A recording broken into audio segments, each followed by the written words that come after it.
விஜயநகரம் அப்படிங்கிற பெரிய சாம்ராஜ்யத்தை தர்மேந்திரன் அப்படிங்கிற அரசர் ரொம்பவும் தர்மத்தோட ஆண்டுகிட்டு வந்தாரு.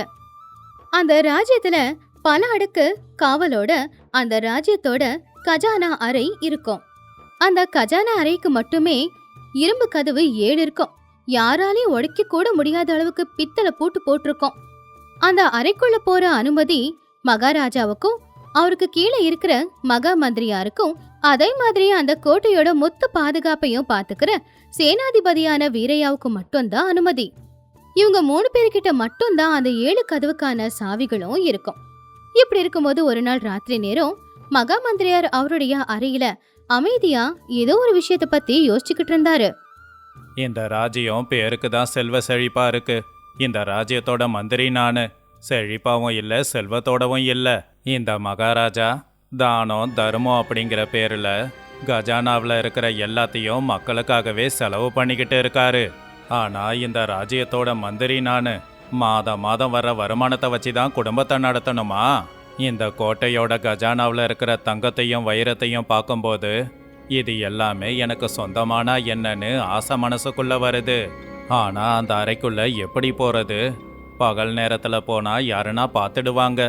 இரவு நேரத்துல போலான்னு பார்த்தா அந்த முட்டாள் சேனாதிபதி வாசல்லையே தான் எப்பவும் உட்காந்துக்கிட்டு இருப்பான்.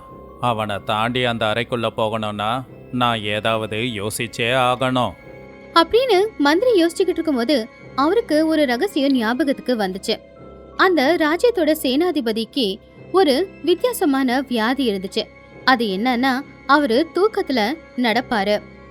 நடுராத்திரியில தூக்க கலக்கத்திலேயே எழுந்திருச்சு அப்படியே கோட்டையில இருக்கிற தோட்டத்துக்கு போய் விடிய காலையில அவருக்கே தெரியாம மறுபடியும் வந்து படுத்துருவாரு. அட, என்ன இதை போய் மறந்துருக்கேன். அந்த வீரையாவுக்கு சேனாதிபதி பதவியை கொடுக்கும்போது அவனுக்கு இருக்கிற ஒரு வித்தியாசமான வியாதியை பத்தி என்கிட்ட சொல்லியிருக்கான். அவன் எப்படியும் தூக்கத்திலேயே நடந்துக்கிட்டு தோட்டத்துக்கிட்ட போயிட்டு வருவான் இல்லையா? அவன் போயிட்டு வர்ற அந்த நேரத்துக்குள்ள நான் செய்ய வேண்டிய வேலையை செஞ்சு முடிக்கலாம். அவனுடைய பலவீனம் தான் இப்போ என் பலமா மாறி இருக்கு. அவன் தோட்டத்துக்குள்ள போன உடனே யாருக்கும் தெரியாம நான் அந்த கஜானாவுக்குள்ள போயிடணும். ஒவ்வொரு நாளும் கஜானா அறைக்கு போய் தேவையான தங்கத்தை வீட்டுக்கு கொண்டு வந்து ஒளிச்சு வச்சுக்க முடியும். ஒருவேளை யாருன்னா கஜானாவில் கணக்கு குறையுதுன்னு நினச்சா தினமும் ராத்திரி நேரம் அந்த அறைக்கு காவல் இருக்கிற சேனாதிபதி மேலே தான் சந்தேகம் வருமே தவிர என் மேலே யாருக்குமே சந்தேகம் வராது.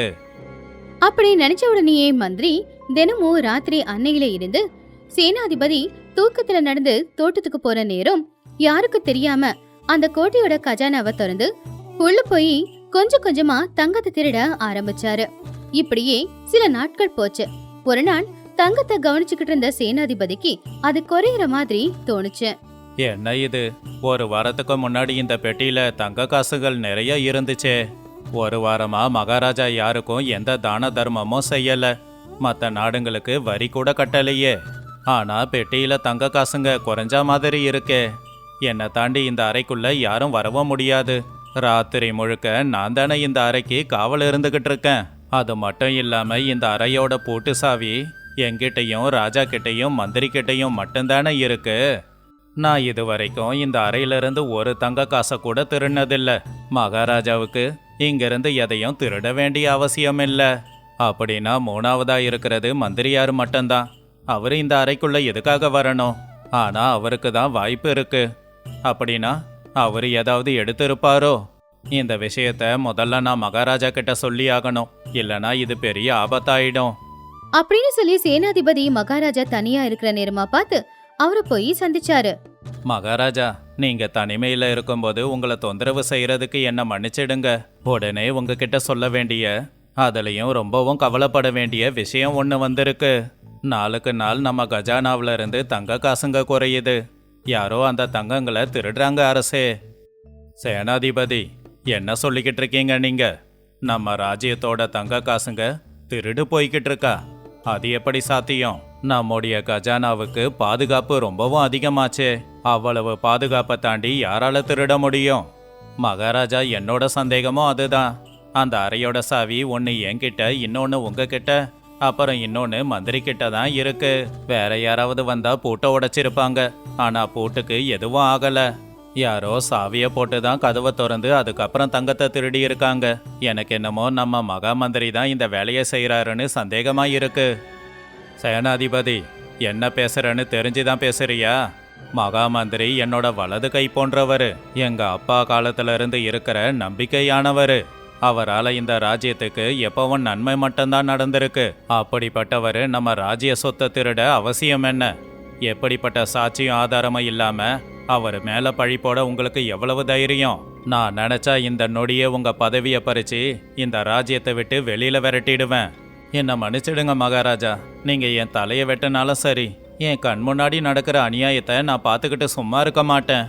இந்த ராஜ்யத்துக்கு என்னால அநியாயம் பண்ண முடியாது. என்னோட சந்தேகம் உண்மைதான் அரசே. என்னுடைய கணிப்பு படி இந்த ராஜ்யத்துக்கு மந்திரியார் துரோகம் பண்றாரு. நம்ம ராஜ்யத்து மேல உனக்கு பக்தி இருக்குன்னு எனக்கு தெரியும் சேனாதிபதி. ஆனா மகா மந்திரியார் மேல இப்படி ஒரு பழிய போடுறத என்னால ஏத்துக்க முடியல. ஒருவேளை உன்னோட சந்தேகம் உண்மைதானா மகா மந்திரி தான் இதை செய்யறாருன்னா அவரை கையும் களவுமா பிடிச்சு கொண்டு வந்து நிறுத்து. இல்லைன்னா அவரு தான் இதை செய்யறாருன்னு சாட்சியோட நிரூபிச்சிடு. அப்படி இல்லைன்னு வச்சுக்கோ, அவரோட இடத்துல நீ இருப்ப. உனக்கு தான் மரண தண்டனை கிடைக்கும். இல்லைனா இந்த ராஜ்யத்தை விட்டு வெளியில போக வேண்டி இருக்கும். நீயே முடிவு பண்ணு. நிச்சயமா மகாராஜா.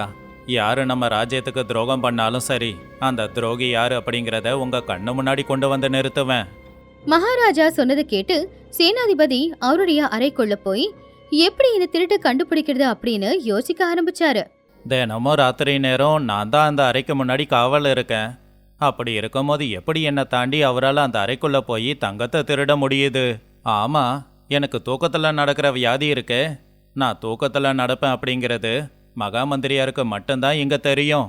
அப்படின்னா நான் தூக்கத்துல நடந்து தோட்டத்துக்கு போயிட்டு வர நேரத்துக்குள்ள அவரு கஜானாக்குள்ள புகுந்து தங்கத்தை திருடுறாரா? ஒருத்தனோட பலவீனத்தை வச்சு இந்த ராஜ்யத்துக்கு துரோகம் பண்ற அந்த மந்திரியார என்னோட பலவீனத்தை வச்சே நான் கண்டுபிடிக்கிறேன். இன்னைக்கு ராத்திரியும் அவரு திருட வருவாரு தானே? அன்னைக்கு ராத்திரி சேனாதிபதி கஜானா அறைக்கு வாசல்ல எப்பவும் போலவே படுத்துக்கிட்டு இருந்தாரு. ஆனா அவரு தூங்குன மாதிரி நடிச்சுக்கிட்டு இருந்தாரு. இன்னைக்கு எப்படியாவது மந்திரியோட குற்றத்தை கண்டுபிடிக்கணுங்கிறதுக்காக. அதுக்கப்புறமா நடுராத்திரியில எழுந்திருச்சு தூக்கத்துல நடக்கிற மாதிரி கண்ணை மூடிக்கிட்டு அவரு தோட்டத்துக்கு போய்கிட்டு இருந்தாரு. ஆனா உண்மையை சொல்லணும்னா அவரு தூங்கவே இல்ல.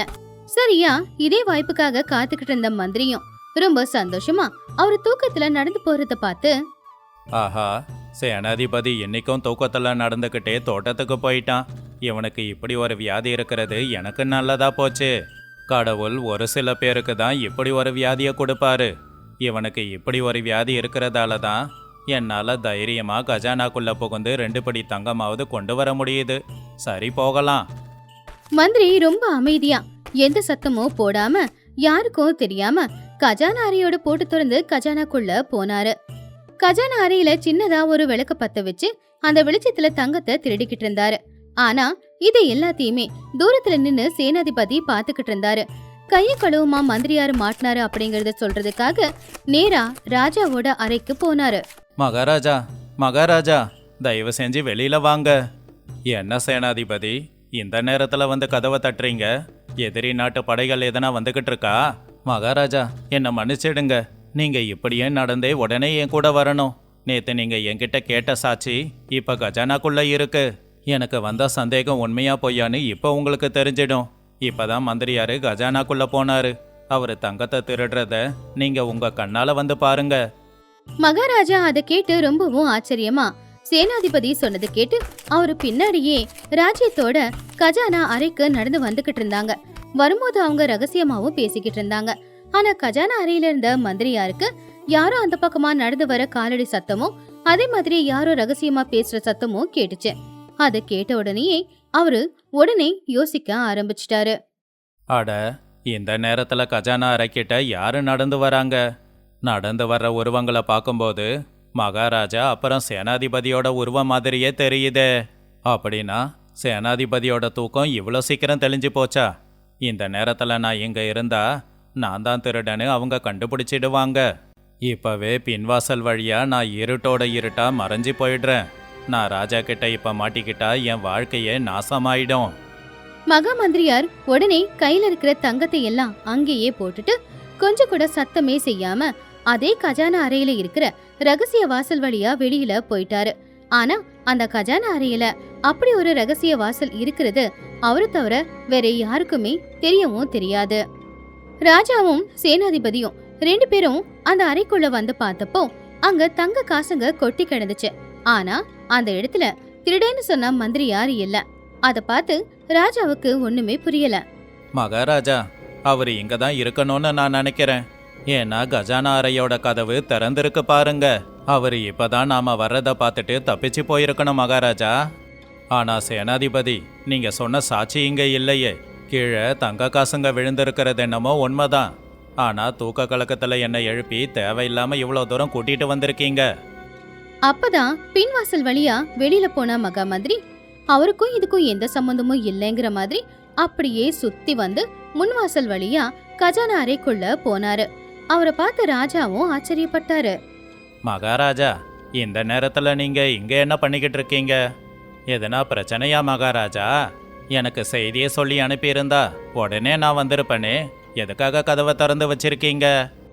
பிரச்சனை எனக்கா உனக்கான்னு அப்புறம் பார்க்கலாம் மந்திரியாரு. முதல்ல நீ சொல்லு. இந்த நேரத்துல கஜானா அறைக்கிட்ட உனக்கு என்ன வேலை? நீ இருக்க வேண்டியது உன்னோட வீடாச்சே. இந்த நேரத்துல இங்க என்ன பண்ற? நான் வீட்டுக்கு போகல மகாராஜா. கொஞ்சம் கணக்கு வழக்கெல்லாம் பார்த்துக்கிட்டு இங்கேயே என் அறையில தான் இருந்தேன். ஆனா கொஞ்சம் தலைவலியா இருந்துச்சு. அப்பதான் காத்து வாங்கலான்னு வெளியில வந்தேன். அப்பதான் இந்த அறையோட கதவு திறந்திருக்கிறத பார்த்தேன். எதுக்காக இந்த நேரத்துல அறை கதவு திறந்திருக்குன்னு அதை பார்க்கறதுக்காக தான் நான் இங்க வந்தேன். இந்த நேரத்துல கஜானா அறை திறந்திருக்குன்னா நிச்சயம் இதுக்குள்ள பிரச்சனை இருக்கணும். என்னாச்சு மகாராஜா? எந்த பிரச்சனையா இருந்தாலும் சொல்லுங்க. மந்திரி சொன்னது கேக்குறதுக்கு அப்படியே நம்புற மாதிரி தான் இருந்துச்சு. அதனால ராஜாவுக்கு மந்திரி மேல சந்தேகம் வரல. ஆனா சேனாதிபதிக்கு நிச்சயமா இவன் தான் திருட அப்படிங்கிற சந்தேகம் ஊர்ஜிதமாச்சு. எவ்வளோ பெரிய ஏமாத்துக்காரன்! எவ்வளோ நல்லா நடிக்கிறான்! திருட மாதிரி திருட வந்துட்டு நாங்க வர்றதை கண்டுபிடிச்சிட்டு வெளியில ஓடி போய் இப்ப எதுவும் தெரியாத அப்பாவி மாதிரி வந்து என் மேலேயே பழிய சுமத்த பார்க்கறான். இப்போ நான் எதுவும் பேசக்கூட முடியாது. இப்ப நான் எதை பேசினாலும் மகாராஜா நம்ப மாட்டாரு. ஏன்னா அவரு மந்திரி விரிச்ச வலையில விழுந்திருக்காரு. இன்னைக்கு தப்பிச்சா என்ன, நிச்சயம் ஒரு நாள் மாட்டதானே போற. இந்த அறைக்குள்ள இருக்கிற யாருக்கும் தெரியாத ரகசிய வழி ஒன்று இவனுக்கு தெரியும் போல. எந்த வழியிலையும் இனி நீ தப்பிக்க முடியாது. எல்லா வழியும் நான் அடைக்க போறேன். சரி மந்திரியாரே, நீங்க உங்க வீட்டுக்கு போங்க. சேனாதிபதி, பார்த்து கவனமா காவலுக்கு இருங்க. நாளைக்கு காலையில நாம இத பத்தி பேசுவோம். அந்த நாள் இரவு அப்படி முடிச்சு போச்சு. ஆனா அந்த நிகழ்வுக்கு அப்புறம் பயத்திலேயே மகா மந்திரியார் 2 நாள் அந்த கஜானா அறை பக்கம் போகவே இல்ல. ஒருவேளை போனா நிச்சயமா மாட்டிப்போம் அப்படிங்கிற பயம்தான் அது. ஆனாலும் அவருக்கு அந்த தங்கத்து மேல இருக்கிற ஆசை மட்டும் சுத்தமா போகவே இல்ல. ஏன்னா ஒரு தடவை அத்தனை தங்கத்தை பார்த்தவனால மறுபடியும் அந்த தங்கத்தை விட மனசு வராது. ஆனா அந்த பேராசை தான் அவருடைய அழிவுக்கு காரணமாச்சு. எப்படியோ நான் தான் திருட இல்லைன்னு நிரூபிச்சாச்சே, அப்படின்னா என் மேல யாருக்கும் சந்தேகம் வராது. இன்னைக்கு ராத்திரி மறுபடியும் கஜானா அறையில போய் தங்கத்தை திருடலான்னு நினைச்சாரு. அன்னைக்கு ஏதோ என் நேரம் நல்லா இருந்ததால ரகசிய வழி மூலமா தப்பிச்சு வந்துட்டேன். அந்த சேனாதிபதி திருடன் யாருன்னு கண்டுபிடிக்கிறதுல மும்முரமாய் இருக்கான். ஆனா அவனுக்கு தான் அந்த ரகசிய வழி தெரியாது. இன்னைக்கும் எப்படியும் அவன் தூக்கத்துல நடப்பான். அந்த நேரத்துல கஜானாக்குள்ள போய் தேவையான அளவுக்கு தங்கத்தை திருடிக்கிட்டு ரகசிய வழி மூலமா வந்துடலாம். அவன் எங்க என்ன கண்டுபிடிக்க போறான்? இன்னைக்கு எவ்வளவு சீக்கிரம் முடியுமோ அவ்வளவு சீக்கிரம் கஜானாக்குள்ள போய் தங்கத்தை திருடிக்கிட்டு உடனே வரணும். அப்படி நினைச்ச மாதிரியே அன்னைக்கு ராத்திரி தங்கத்தை திருடி ஆகணும்னு முடிவெடுத்தாரு மகா மந்திரி. ஆனா இன்னொரு பக்கம் சேனாதிபதி ராஜாவை வச்சு ஒரு பெரிய திட்டத்தையே போட்டாரு. இந்த தடவை இந்த விஷயத்த ராஜா கிட்ட மட்டும் சொல்லாம சேனாதிபதிக்கு ரொம்பவும் நம்பிக்கையான சில காவலர்களையும் அவரு கூட்டிக்கிட்டு வந்தாரு. அவங்க எல்லாருக்கிட்டையும் விஷயத்த சொல்லி கவனமா இருக்க சொல்லி சொன்னாரு. மந்திரி எந்த வழியா தப்பிச்சு வருவாரு அப்படிங்கறது சேனாதிபதிக்கு தெரியும். அதனால காவலர்களை அங்கவே நிக்க சொன்னாரு. காவலர்களே, இன்னைக்கு ராத்திரி நாம இந்த ராஜ்யத்தோட துரோகிய கண்டுபிடிக்க போறோம். அவன் கஜானாவுக்கு பின்னாடி இருக்கிற ரகசிய வழி மூலமா வெளியில வர போறான். அப்படி அவன் வரும்போது அவன் யாரா இருந்தாலும் சரி, நீங்க தைரியமா அவனை அதே இடத்துல கைது செய்யணும். இது அரசரோட ஆணை. அன்னைக்கு ராத்திரி சேனாதிபதியான வீரையா மறுபடியும் தூக்கத்துல நடந்து தோட்டத்துக்கு போற மாதிரி நடிச்சுக்கிட்டு கண்ணை மூடிக்கிட்டு போய்கிட்டு இருந்தாரு. இத தூரத்துல நின்னு பாத்துக்கிட்டு இருந்த மந்திரி இதுதான் சரியான வாய்ப்பு அப்படின்னு நினைச்சாரு. உடனே அந்த வாய்ப்பை பயன்படுத்திக்கிட்டு அவரு கஜானா அறைக்குள்ள போனாரு. அவருக்கு தேவையான அளவுக்கு தங்க காசுகளை எடுத்துக்கிட்டாரு. ஆனா அதே நேரத்துக்கு கஜானா அறையோட முன்வாசல்ல மகாராஜாவும் சேனாதிபதியும் வர சத்தம் உள்ள இருக்கிற மகா மந்திரியார் காதுல விழுந்துச்சு. அதை கேட்ட உடனே அவரு ரொம்பவும் பயந்து போயிட்டாரு. வந்துட்டானா? இந்த சேனாதிபதிக்கு இதே வேலையா போச்சே. சரி, யாருக்கும் தெரியாத ரகசிய வழி மூலமா வெளியில போயிடுறேன். யாராலையும் என்ன கண்டுபிடிக்க முடியாது. நிம்மதியா திருட கூட முடியல அப்படின்னு மந்திரி சிரிச்சுக்கிட்டே பின்வாசல் வழியா தப்பிச்சு வெளியில வந்தாரு. ஆனா அங்க அவரு எதிர்பாராத ஒரு ஆச்சரியம் காத்துக்கிட்டு இருந்துச்சு. அது என்னன்னா, அங்கே காவலர்கள் இருந்தாங்க. திருடிக்கிட்டு வர மந்திரியார கைது செஞ்சாங்க. அசையாதீங்க, அசைஞ்சா உயிர் போயிடும். மந்திரி அந்த வழியா தான் தப்பிச்சு வருவாரு அப்படின்னு ஏற்கனவே சேனாதிபதி கணிச்சதுனால காவலர்களை அங்க நிப்பாட்டி வச்சிருந்தாங்க. காவலர்கள் மந்திரிய அடிச்சு அந்த கஜானா அறையோட முன்வாசல் கிட்ட கூட்டிக்கிட்டு வந்தாங்க. அவங்க அந்த கஜானா அறையோட முன்வாசல திறந்த உடனேயே மகாராஜா கையில தீப்பந்தத்தை வச்சு பாத்துக்கிட்டு இருந்தாரு. அங்க மந்திரியோட கையில இருக்கிற அந்த தங்க காசுகளை பார்த்து ராஜா ரொம்பவும் ஆச்சரியப்பட்டாரு. அப்ப மகாராஜா மந்திரி கிட்ட வந்து, மகா மந்திரியாரே, என்ன இது? என்னோட கண்ணை என்னாலேயே நம்ப முடியல. 2 நாளைக்கு முன்னாடி நீங்க செஞ்ச தவற மறைக்கிறதுக்காக எவ்வளவெல்லாம் பொய் பேசுனீங்க, எவ்வளோ பெரிய நாடகத்தை ஆடுனீங்க. இந்த ராஜ்யத்தை நல்லபடியா பாதுகாக்க வேண்டிய நீங்களே இந்த ராஜ்யத்துக்கு துரோகம் பண்ண நினைக்கலாமா? இந்த ராஜ்யத்தோட செல்வங்களை திருடணுங்கிற எண்ணம் உங்களுக்கு எதுக்காக வந்துச்சு? பாவம், ராத்திரி நேரத்துல தூக்கத்துல நடக்கிற வியாதி இருக்கிற சேனாதிபதியோட பலவீனத்தை பயன்படுத்தி அந்த நேரத்துல இந்த ராஜ்யத்தோட தங்க காசுகளை திருடிக்கிட்டு இருக்கீங்களா? நீங்க திருடினது தங்கம் இல்ல மந்திரி, இந்த ராஜ்யத்தோட கௌரவம். என்ன மன்னிச்சிடுங்க மகாராஜா, நான் ராஜ்யத்துக்கு துரோகம் பண்ண நினைக்கல. ஆனா அந்த தங்கத்தை பார்க்கும்போது என்னோட ஆசையை கட்டுப்படுத்த முடியல. நீங்க கொடுக்கற தண்டனைய நான் ஏத்துக்கிறேன் மகாராஜா, ஆனா என் உயிரை மட்டும் விட்டுடுங்க. மன்னிப்பு கேட்கிற தகுதியை நீங்க இழந்துட்டீங்க மந்திரியாரே. ராஜ்யத்து மக்கள் செய்யற தவறுக்கு மன்னிப்பு இருக்கு. ஆனா அந்த மக்கள் செய்யற தவறை தட்டி கேட்கிற இடத்துல இருக்கிற நீங்க செய்யற தவறுக்கெல்லாம் நிச்சயமா மன்னிப்பு கிடையாது. இந்த நொடியிலிருந்து இந்த ராஜ்யத்தோட மந்திரி நீங்க இல்ல. உங்களுடைய சொத்துக்களும் கஜானாவில இருந்து நீங்க திருடின தங்கமும் ராஜ்யத்தோட கருவூலத்துக்கு வரணும். இனிய அரசவையில உங்களுக்கு இடம் இல்ல. இந்த ராஜ்யத்துக்கும் உங்களுக்கும் எந்த சம்பந்தமும் இல்ல. இதுதான் நான் உங்களுக்கு கொடுக்கிற நல்ல தண்டனை. உடனே வெளியில போங்க. மகாராஜாவோட ஆணையின்படி காவலர்கள் மந்திரியார கைது செஞ்சு அந்த ராஜ்யத்தை விட்டு வெளியில கூட்டிக்கிட்டு போயிட்டாங்க. மகா மந்திரி அவர் செஞ்ச தப்புக்கு அந்த ராஜ்யத்தை விட்டு வெளியே போக வேண்டி இருந்துச்சு. சேனாதிபதியோட புத்திசாலித்தனத்தையும் அவனுடைய தைரியத்தையும் மகாராஜா ரொம்பவும் பாராட்டினாரு. சேனாதிபதி, உன்னை நான் தப்பா எடை போட்டுட்டேன். மந்திரியாரு செய்யற துரோகத்தை நீ என்கிட்ட வந்து சொல்லியும் அவர் மேல வச்சிருந்த நம்பிக்கையால உன்னை நான் நம்பல. உனக்கு ராஜ்யத்து மேல இருக்கிற பக்தியும் என் மேல இருக்கிற விசுவாசமும் அந்த மந்திரிக்கு இல்லாம போச்சு. உன்னுடைய பலவீனத்தை அவர் பயன்படுத்திக்கிட்டாரு. ஆனா அதே பலவீனத்தை வச்சு அவரை நீ கண்டுபிடிச்ச விதம் அருமை. உன்ன மாதிரி ஒரு புத்திசாலி இந்த ராஜ்யத்தோட சேனாதிபதியா இருக்கிறது எனக்கு ரொம்ப பெருமை. ஆனா நீ இனிமே சேனாதிபதி மட்டுமில்ல, இந்த ராஜ்யத்தோட மொத்த பொறுப்பையும் பார்த்துக்கிற மந்திரியாரோட பதவியை உனக்கு கொடுக்கறேன். மகாராஜா, உங்களுடைய கட்டளை தான் எனக்கு வேதம். என் உடம்புல உயிர் இருக்கிற வரைக்கும் இந்த ராஜ்யத்துக்கு எந்த தீங்கும் வரவிட மாட்டேன். என் மேல நீங்க வச்சிருக்கிற நம்பிக்கை தான் என் பலம் அரசே. மகாராஜா சேனாதிபதியோட அறிவையும் திறமையையும் பாராட்டுறதுக்காக சபையில அவருக்கு கௌரவம் செஞ்சு அவருக்கு ஆயிரக்கணக்கான தங்க காசுகளையும் அந்த கோட்டைக்கு பக்கத்திலே ஒரு அழகான பவனத்தையும் அவருக்கு பரிசா கொடுத்தாரு. சேனாதிபதி அன்னையிலிருந்து இன்னும் ரொம்ப நேர்மையா அந்த ராஜ்யத்துக்காக உழைச்சாரு. இப்போ அவரு மந்திரியும் கூட. நம்மள நம்பி ஒரு பொறுப்பு கொடுத்திருக்கும் போது அத சரியா செய்யணும். அந்த நம்பிக்கையை நாம காப்பாத்தணும். ஆனா நம்மளுடைய சுயலாபத்துக்காக நம்ம கூடவே இருக்கிற ஒருத்தங்களுடைய பலவீனத்தை பயன்படுத்தி அவங்க மேல தப்ப சுமத்தி நாம சந்தோஷமா சம்பாதிக்கிறது அப்படிங்கிறது பெரிய பாவமாகும். அந்த பாவம் செய்யும் போது தெரியாது, ஆனா அந்த பாவத்துக்கான தண்டனையை அனுபவிக்கும் போது அது தாங்க முடியாத அளவுக்கு இருக்கும். இந்த கதையில உங்களுக்கு ரொம்ப பிடிச்ச இடம் எது? முதல் தடவை மந்திரி ரொம்பவும் தெளிவா தப்பிச்சாரே அதுவா, இல்ல 2வது தடவை மந்திரிய பிடிக்கிறதுக்காக சேனாதிபதி தெளிவா ஆட்களை முன்னாடி நிப்பாட்டி வச்சாரே அதுவா?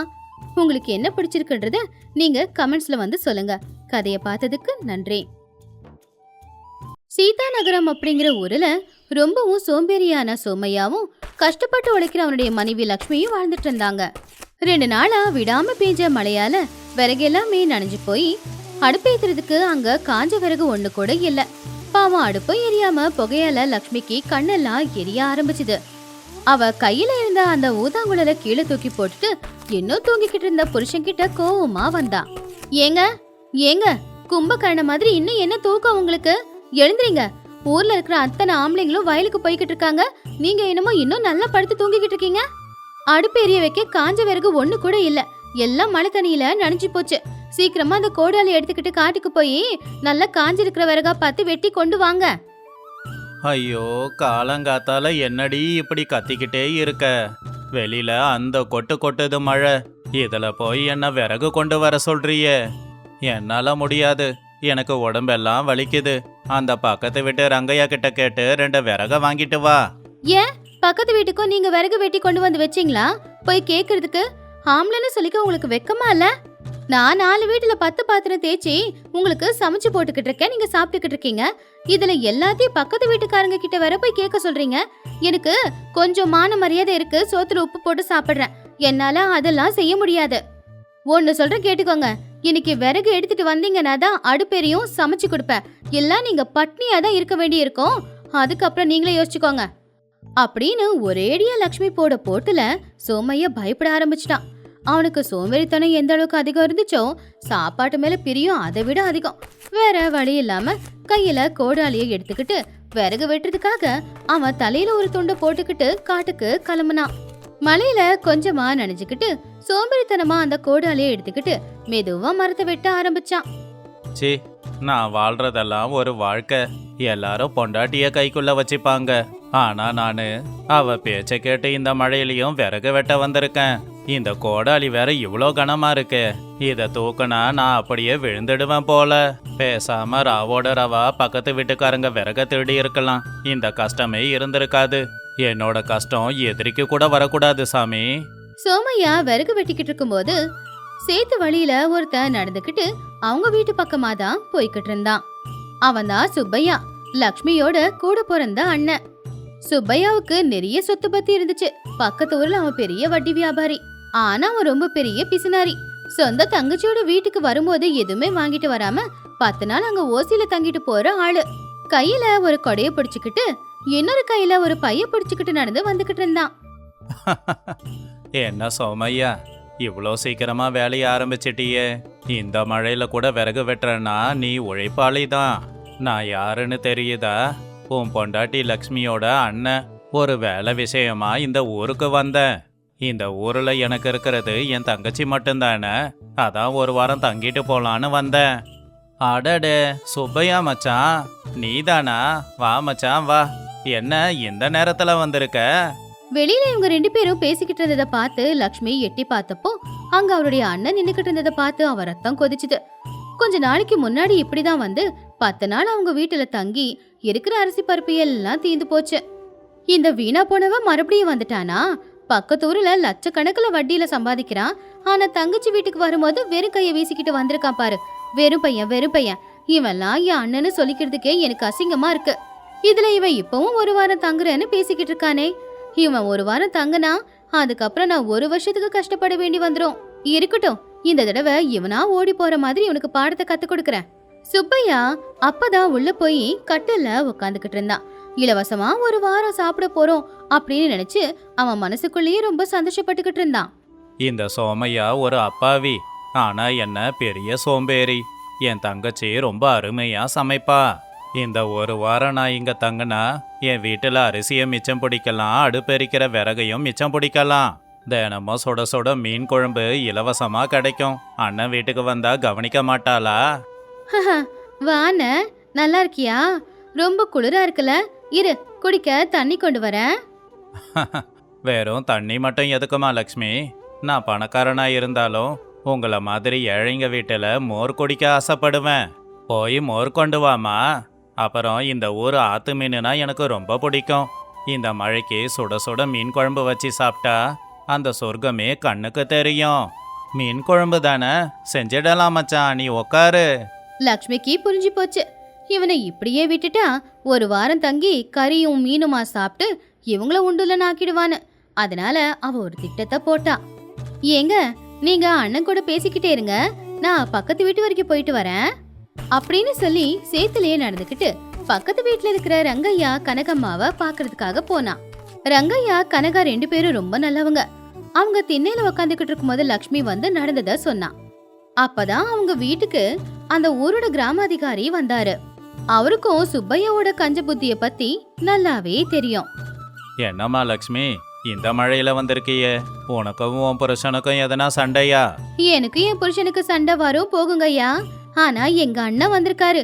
அவரு லட்சக்கணக்குல சம்பாதிச்சாலும் சும்மா வந்து ஒரு வாரம் தங்கி இருந்து எங்க ஏழைங்களை இன்னும் ஏழைங்களை ஆக்கிட்டு போயிடுவாரு. அண்ணே, அண்ணி, நீங்க 2 பேரும் சேர்ந்து எனக்கு ஒரு உதவி செய்யணும் அப்படின்னு லக்ஷ்மி அவளுடைய திட்டத்தை என்னன்னு சொன்னா. அதை கேட்டு அவங்க எல்லாருமே விழுந்து விழுந்து சிரிச்சாங்க. திட்டத்தின்படி அவங்க எல்லாரும் தயாரானாங்க. அன்னைக்கு மதிய நேரம் சுப்பையா திண்ணையில உட்காந்து மழைய ரசிச்சுக்கிட்டு இருக்கும்போது சோமையா அவன் பக்கத்துல நின்னு அவனுக்கு விசிறியால காத்து விசிறிக்கிட்டு இருந்தான். அப்பதான் திடீர்னு லக்ஷ்மி தலையில அடிச்சுக்கிட்டு அழுதுகிட்டு அவங்க அண்ணன் முன்னாடி வந்து நின்னா. ஏங்க, உங்களுக்கு இது நியாயமா இருக்கா? அன்னைக்கே சொன்னல கடன்லாம் வாங்காதீங்கன்னு. இப்போ உங்களால நம்ம வீட்டுக்கு வந்தவருடைய உயிர் போக போகுது. இப்ப நாம என்னங்க பண்ண போறோம்? அட என்னம்மா லக்ஷ்மி ஆச்சு? இப்ப எதுக்காக கத்திக்கிட்டு இருக்க?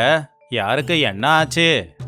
உனக்கு தெரியாதுன்னு என் வீட்டுக்காரரு வேலைக்கு போகாம சோம்பேறியா வீட்டுல இருந்துகிட்டு வீட்டை நடத்துறதுக்கு எங்க ஊரு கிராம அதிகாரி கிட்ட 10,000 ரூபாய் கடன் வாங்கியிருந்தாரு. அந்த கடனை கட்ட முடியாம 3 வருஷமா இழுத்து அடிச்சாரு. அதனால அவரு இப்போ ஒரு கொடூரமான தண்டனை கொடுத்திருக்காரு. தண்டனையா? என்ன தண்டனை? எங்க வீட்டுக்கு சொந்தக்காரங்க யாராச்சும் வந்தா அவங்களுக்கும் அந்த கடன்ல பங்கு இருக்கு அப்படின்னு இப்ப எங்க ஊர் கிராம அதிகாரி சொல்லிருக்காரு. எங்க வீட்டுக்கு யாரு வந்தாலும் சரி, எங்க கிராம அதிகாரியோட காட்டுக்கு போய் ஒரு நாளைக்கு 100 மரத்தை வெட்டி கொடுக்கணும். ஒரு வாரம் இருந்தா 700 மரங்களை வெட்டணும். இல்லனா ஆளுங்களை வச்சு கை காலெல்லாம் உடையிற அளவுக்கு அடிச்சிருவாருன்னு. இப்ப எங்க வீட்டுக்கு நீ தான் சொந்தக்காரனா வந்திருக்க. இப்ப என் கடன்ல உனக்கு பங்கு இருக்கு. ஐயோ, உன்னை காட்டுக்கு அனுப்பி நீ மரம் வெட்டுவேன்னு நினைச்சாலே என் மனசு தாங்கலன்ன. அட என்ன சொல்லிக்கிட்டு இருக்க நீ? நான் பணக்காரன். நான் எதுக்காக விறகு வெட்டணும்? நான் எதுக்கு உன் கடன் அடைக்கணும்? அந்த கோடாலிய பிடிக்க கூட என் உடம்புல பலம் கிடையாது. பைத்தியக்காரத்தனமா பேசாத. அப்பதான் அந்த ஊரோட கிராம அதிகாரியும் ரங்கையாவும் கனகாவும் ரொம்பவும் கோவமா சோமையாவோட வீட்டுக்கு முன்னாடி வந்து நின்னாங்க. அப்ப அவங்க எல்லாரையும் பார்த்த உடனே சுப்பையாவுக்கு கை காலெல்லாம் நடுங்க ஆரம்பிச்சுது. என்ன பண்றது அப்படின்னு அவனுக்கு ஒண்ணுமே புரியல. டே சோமையா, என்கிட்ட 10,000 ரூபாய் கடன் வாங்கி எவ்வளோ நாளாச்சு? எப்ப கடனை தீக்க போற? என் மேல கொஞ்சம் கூட பயம் இல்லைல்ல உனக்கு? இரு, யார் இவன்? பார்க்க புதுசா இருக்கானே. ஏதோ திருட்டு போன மாதிரி முழிச்சுக்கிட்டு இருக்கானே. உன் வீட்டுக்கு வந்த சொந்தக்காரனா? ஆமாங்க ஐயா, கொஞ்ச நேரத்துக்கு முன்னாடி தான் வண்டியில வந்து இறங்குனதை நான் பார்த்தேன். நம்ம ஒரு கட்டுப்பாடு படி சோமையா வாங்கின கடனை அவங்க சொந்தக்காரங்க தானே ஐயா தீத்தாகணும். சரியா சொன்னடா, நல்ல வேலையா ஞாபகப்படுத்தின. என்ன சொந்தக்காரரு? இந்த வீட்டில் ஒரு வாரம் தங்கிட்டு போகலான்னு வந்திருக்கல்ல, அவன் வாங்கின கடன் 10,000 இல்லை, வட்டியோட சேர்ந்து 15,000 ஆயிடுச்சு. அதை நீ தான் கொடுக்கணும். இல்லைனா 1,500 விறகு வெட்டி தரணும். இல்லைனா உங்ககிட்ட இருக்கிற எல்லாத்தையும் பிடுங்கிக்கிட்டு உன்னை காட்டுக்கு அனுப்பி விட்டுடுவேன். முதல்ல அந்த கொடைய கொடு. ஐயா, இவங்க கடனுக்கும் எனக்கும் எந்த சம்மந்தமும் இல்லை. ஏதோ சொந்தக்காரங்கன்னு பார்த்துட்டு போலான்னு வந்தேன். எனக்கு விறகு வெட்ட தெரியாது. என் சொத்தெல்லாம் போனா கூட என்னால் விறகு வெட்டி பொழைக்க முடியாதுங்க ஐயா. என்கிட்ட இருந்து தயவு செஞ்சு எதையும் எடுத்துக்காதீங்க, என்னை விட்டுடுங்க. என்னையா பெரிய மனுஷா இப்படி அழுதுகிட்டு இருக்க? உறவுகள்னா கஷ்ட சுகத்தை பங்கு போட்டுக்கணும் இல்லையா? நீ பெரிய வட்டி வியாபாரியாமே, லட்சக்கணக்கில் பணம் சம்பாதிக்கிற. தங்கச்சிக்காக இது கூடவா செய்ய முடியாது? அட கடவுளே, 15,000 கொடுக்கணுமா? இவனுக்கு 10 ரூபாய் கொடுக்கவே என் உசுறு போகும். இதில் 15,000 கொடுத்தா என் இதயமே நின்னுடும். ஏதோ ஓசியில மீன் குழம்பு சாப்பிடலான்னு வந்தா என் பணத்தெல்லாம் புடுங்கிட்டு அனுப்பிடுவாங்க போலயே. இவங்க பிரச்சனைலாம் எனக்கு எதுக்கு? பேசாம இங்கிருந்து ஓடி போயிடுறேன். ஐயா, கையெடுத்து கும்பிடுறேன். என்கிட்ட 10 ரூபாய் கூட இல்லைங்க ஐயா. நான் எப்படி இவங்க கடனை தீக்கிறது? நான் இனிமே இவங்க வீட்டுக்கே வரமாட்டேன். என்னை விட்டுடுங்க, நான் போறேன். என் கொடைய மட்டும் கொடுத்துடுங்க ஐயா. நீ அப்படியெல்லாம் போக முடியாது. இந்த வீட்டுக்கு வந்ததுக்கு அப்புறம் விறகு வெட்டி தான் ஆகணும். யாருங்க? அவன் கையில ஒரு கோடாலிய கொடுங்க. மழை பெஞ்சாலும் பரவாயில்ல, இன்னைக்கு அவன் 100 விறகையாவது வெட்டி தான் ஆகணும். ரங்கையா கோடாலியை எடுத்துக்கிட்டு தான் பக்கம் வந்துகிட்டு இருக்கிறதா பார்த்த சுப்பையாவுக்கு உசுறு காத்துல கலந்து போற மாதிரியே இருந்துச்சு. ஒரு நிமிஷம் கூட யோசிக்காம சுப்பையா வந்த வழியிலேயே வேக வேகமா பின்னாடி கூட திரும்பி பார்க்காம ஓட ஆரம்பிச்சான். அவன் அப்படி ஓடுறத பார்த்து அவங்க எல்லாருமே சிரிச்சுக்கிட்டே தான் இருந்தாங்க. ஐயோ கடவுளே, என்னை விட்டுடுங்க. இனிமே இந்த ஊர் பக்கமே தலை வச்சு படுக்க மாட்டேன். இன்னைக்கு என் நேரமே சரியில்லை.